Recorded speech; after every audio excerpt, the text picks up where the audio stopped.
Sedulur ISK, selamat datang di ISK Podcast, berbagi ruang mengulas secara cerdas. Kali ini bersama aku Sabrina Putri, dan di podcast hari ini kita akan membahas nih seputar Gen Z. Nah, kita kedatangan tamu spesial nih. Halo Kak Alda, boleh say hi dulu ke penonton? Hai teman-teman. Nah, Kak Alda ini merupakan mahasiswi Ilmu Komunikasi Universitas Diponegoro angkatan 2023 atau saat ini sedang menempuh pendidikan di semester 5.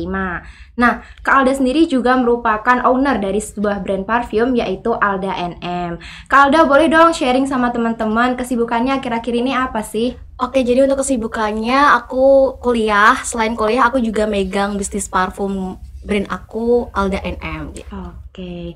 Nah, Kak Alda ini kan sebagai Gen Z nih Kak. Kira-kira apa sih ekspektasi versus realita yang dihadapi Gen Z saat ini? Kalau untuk aku sebetulnya ekspektasinya tuh pengen sukses ya, pengen cepet sukses. Kemudian kerjanya bisa cepet selesai gitu, punya banyak waktu fleksibel, healing, bisa traveling gitu. Tapi tetap punya income yang tetap oke. Realitanya kan nggak kayak gitu kan, banyak struggle-nya, kemudian banyak tugas numpuk, kemudian kita suka bandingin diri sama media sosial gitu. Jadi kayak kadang insecure lah gitu. Kalau menurut Kak Alda sendiri nih, Gen Z sekarang banyak nggak sih yang punya bisnis kecil-kecilan gitu? Banyak banget sih, apalagi di TikTok itu kan sekarang lebih banyak yang jadi affiliate gitu ya. Nah Kak, Gen Z ini biasanya kan sering dibanding-bandingin nih sama generasi-generasi yang ada kayak milenial ataupun alpha kayak gitu. Menurut Kak Alda sendiri, generasi Z itu apa sih yang berbeda gitu? Gen Z ini kan lahir di era digital ya, jadi kayak kita tuh lebih cepat untuk menangkap sesuatu, multitasking, kemudian kreatif, tapi juga kita lebih terbuka soal mental health gitu. Kita bisa menyuarakan, kita bisa ngomong kalau ini tuh nggak enak gitu. Kita lebih berani untuk ngomong gitu. Oke, berarti Gen Z ini punya keberanian yang lebih tinggi lah ya dari gen-gen sebelumnya. Cuman pasti dia lebih overthinkingnya aja sih yang berlebih gitu. Kalau Kak Alda sendiri sering nggak sih Kak overthinking gitu? Aduh, sering banget dong. Kira-kira apa sih yang di overthinkingin? Kadang tuh kayak bisa nggak ya aku sukses gitu. Apalagi sekarang tuh lebih overthinking tentang salah pasangan sih. Gitu, salah pasangan. Iya, salah pasangan, ada lagunya ya. Jangan salah pasangan gitu. Emang Kak Alda udah punya? Aduh, punya nggak ya? Tapi kalau berbicara soal pasangan ini, kira-kira pasangan tuh bisa jadi support system nggak sih Kak? Bisa sih, tapi tergantung sama kriterianya juga ya. Kadang kan ada pasangan yang toksik gitu, yang ngekang gitu kan. Terus kalau pasangannya saling support, enak. Apalagi kita kan usianya masih usia-usia yang labil banget kan gitu. Masih suka pilih-pilih pasangan. Betul. Gitu ya Kak? Nah Kak, kita sebagai Gen Z ini juga sering nih dikatain sebagai generasi yang manja. Kira-kira menurut Kak Alda sendiri setuju nggak sih sama statement itu?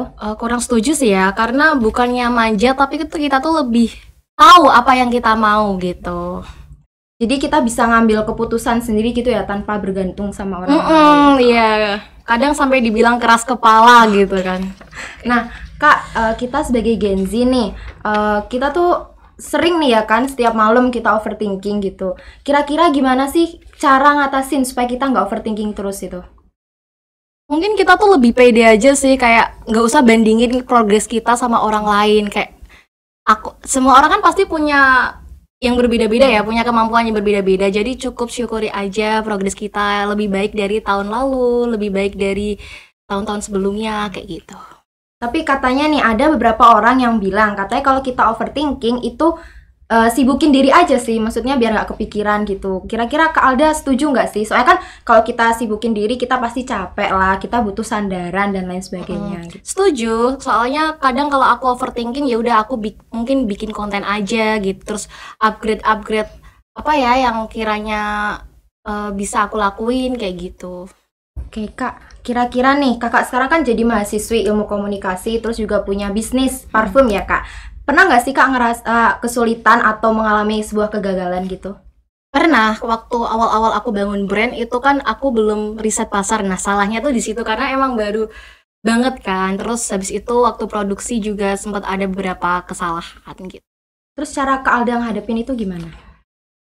Aku hadapinya mungkin dengan itu ya, aku bilang ke yang pabriknya, rapat langsung ketemu gitu. Terus aku catat apa aja sih kesalahannya. Ternyata waktu itu minim komunikasi sama pabriknya gitu. Tapi setelah itu bisa diperbaiki ya bisa. Kak? Nah Kak, Gen Z ini kan tadi katanya butuh support system, terus suka overthinking nih. Kira-kira dari Kak Alda sendiri, apa ya, pernah nggak sih ngerasa sendirian, kesepian kayak gitu? Kalau ngerasa sendirian aku belum pernah sih, soalnya emang selalu sama mama. Oke, berarti ada yang ngerangkul gitu lah Iya. ya istilahnya. Oke. Terus nih Kak, di era yang sekarang serba digital, serba instan, kira-kira Gen Z tuh masih bisa bertahan nggak sih Kak di era seperti ini?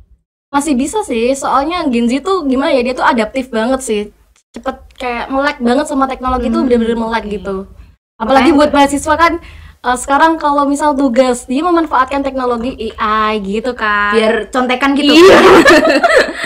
Nah, Kak, gimana sih cara kamu supaya bisa terus bangkit nih dari keterpurukan ya? Bisa dibilang keterpurukan karena kegagalan gitu. Gimana cara kamu bisa terus bertahan dan terus bangkit hingga menjadikan Kak Alda yang sekarang ini ada di hadapan aku? Oh, mungkin aku nulis goals kecil gitu ya, terus ngerayain setiap pencapaian sekecil apapun itu gitu. Jadi kayak kita biar puas sama diri kita dan nggak ngerasa, aduh, aku kurang kayak gitu. Oke. Nah, Kak, boleh dong disimpulin ke teman-teman sekarang, kira-kira apa sih yang harus kita lakukan sebagai Gen Z gitu? Mungkin kita jangan terlalu keras sama diri kita sendiri, jangan takut gagal, jangan takut mencoba, karena setiap pengalaman itu pasti ada hasil yang memuaskan kelak gitu. Boleh Kak dikasih kata-kata yang lebih memotivasi untuk Gen Z nih? Jangan bandingin diri kita sama orang lain, fokus aja sama progres, karena setiap progres pasti akan menciptakan hasil yang perfect. Oke, mantap sekali ya Kak. Itu dari AI bukan Kak? Oh bukan. Oke, terima kasih banyak ya Kak Alda udah mau sharing tentang semangatnya nih buat teman-teman kalian semua yang lagi nonton ini. Jangan takut untuk gagal, tapi teruslah untuk mencoba. So, aku dan Kak Alda pamit undur diri. Sampai jumpa di episode selanjutnya. Bye-bye. Hai.